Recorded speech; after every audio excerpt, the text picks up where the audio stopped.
Thanks for joining me on episode 704 of the Inspired Stewardship Podcast. I'm Shannon Miles from Belay. I challenge you to discover your calling and find your third option so you can be empowered to live every day to the fullest. One way to be inspired to do that is to listen to this, the Inspired Stewardship Podcast with my friend, Scott Mader.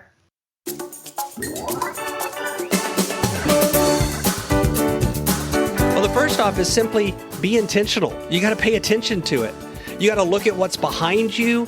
Are you using a virtual background or are you using just the background behind you? How are you lit? Lighting is so important because the truth is if people can't see your eyes, it's hard for them to understand what you're saying. We respond to faces. What are you doing to keep people's attention and keep them from being distracted? Welcome and thank you for joining us on the Inspired Stewardship Podcast.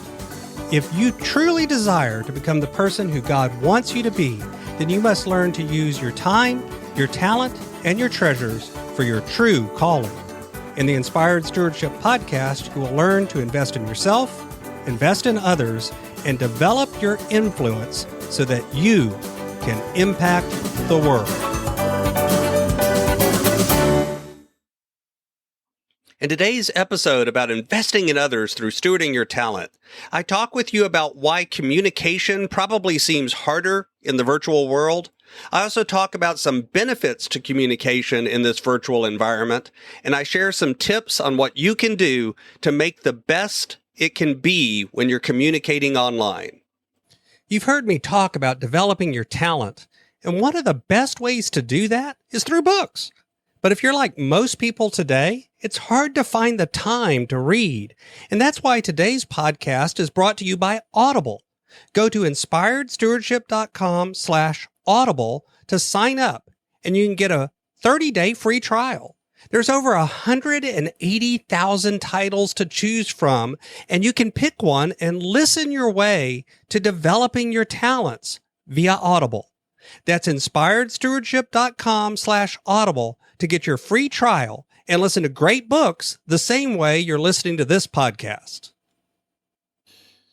So at this point, for a lot of us, we've had now suddenly tons of conference calls, of Zoom video calls, time after time we're on a virtual meeting or we're reaching out to folks that we've had to used to be able to talk to in person, and now we're doing it in some sort of virtual way. And even though for many of us the lockdown has ended, things are opening back up, we're able to get out into the world, for others, we're still in an environment where we have to do virtual communication. And I think, at least for the near future, this is going to be something that's going to be real.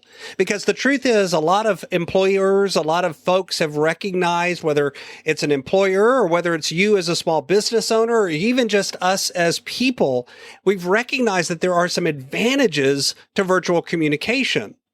But there's also some disadvantages. There's some ways it can be harder. And I want to talk a little bit about both of those, plus some of the things that we can do to make it better. So, obvious disadvantages, right? Whenever we're doing virtual communication, and it really doesn't matter whether this is a Zoom video call, a Skype call, a Google Meet, or even just the regular old telephone. We often run into technical problems, whether this is the internet going down, whether this is a software issue, or whether it's what I used to hear called in the IT world an ID 10T error. In other words, an idiot error. If you write that down, it spells idiot. Because the truth is, sometimes we as human beings mess it up, and the technical problems can actually be less technical and more people as well. But the truth is, all of those things are a reality. And so you have to plan around those. You have to test your system. You have to make sure that you have it set up in a way that works. And then you also have to have a backup plan. So what are you going to do if there are technical problems? So I've been part of a training this month where every Monday and Friday we're doing many different trainings, and these are around a large region of the country. And so for every training, we have a host and a co-host, both prepared to present the training. That way, if the host drops off in the middle, if they've got an internet problem or their storm blows through and knocks them off the internet, the co-host can pick up. and vice versa. So it's about having some robust plans in place to help with that disadvantage. Of course, one of the biggest disadvantages and reasons why communication seems so hard in the virtual world is because we lose a certain amount of nonverbal communication. Even if we can see somebody's face on a video call, it's really easy to sort of lose track of what their body language is saying, of their gestures. It's easy to also get distracted because oftentimes if all we're doing is seeing their face and hearing their words, it's easier to tune out. Where if they were standing in front of us or talking to us directly, you would be less tempted to check your phone or do other things that are actually distracting you. And so having that availability of distractions while we have nonverbal communication being dimed down and lessened, it means it's harder because we get distracted easier.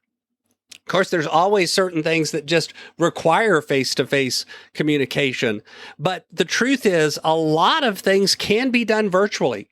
I've been running my business virtual since 2011. I've literally had clients in now 7, 8, 9 countries around the world, in multiple states. I'm able to serve those clients well through Zoom and other technology tools. So it's certainly also possible that there's advantages to communication in the virtual world. Convenience, the fact that we can interact with people from pretty much anywhere, from wherever we are, instead of, and by the way, that's also a disadvantage at times because it also can mean that you're on 24/7. It's hard to take a vacation or step away from things. But that convenience factor makes it much easier for people to actually make the commitment and spend the time. It saves time around commutes and other things. It saves money oftentimes because it costs money to fly people across the country. But if you can actually use a Zoom or video call or something like that instead, that can save money in transport and cost and travel cost. It's generally fast.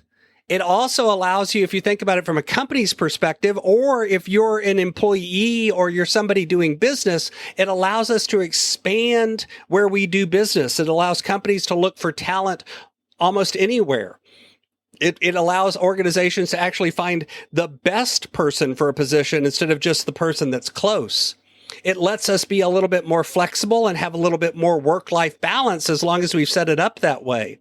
It can, as we talked about yesterday, increase productivity if you set things up as well. But all of this makes it also, for every one of those advantages, there's kind of the flip side disadvantage.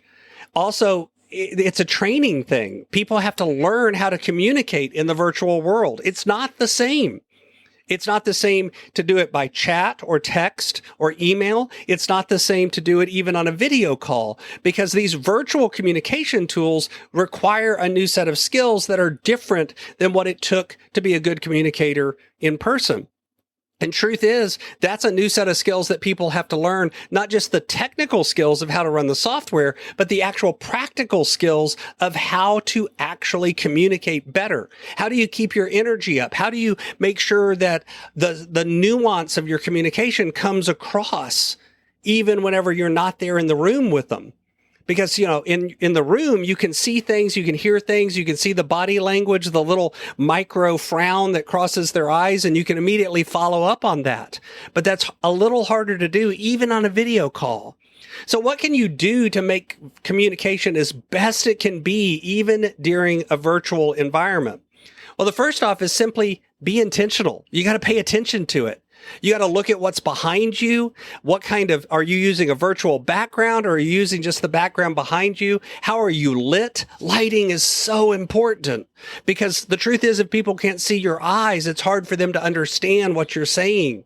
We respond to faces. What are you doing to keep people's attention and keep them from being distracted? Are you able to, sometimes share video and sometimes share slides and then turn that off and let people see the face and move back and forth between the things? Those changes and those beats help people focus and pay attention. What are you doing about your voice? Are you able to keep your energy up? Do you talk in a monotone or do you talk with some excitement and some energy in your voice? Be careful about this. Pay attention. The truth is, to make communication the best it can be, you simply have to be intentional and think about what the communication is like from the other person's end. If you're going to run a slideshow, have you tested it ahead of time? Have you had somebody else join the meeting and make sure that it works and you know how to use the tools? And if you don't, then set up a time and talk to somebody ahead of time so that when it's time to do it for real, you're ready to go and you don't fumble around. Because the truth is, without that intentionality, then it is true that virtual communication is much harder. But if you're careful about it and pay attention to what you're doing, it actually can end up being as good or even better than the communication you would have done in person. Thanks for listening.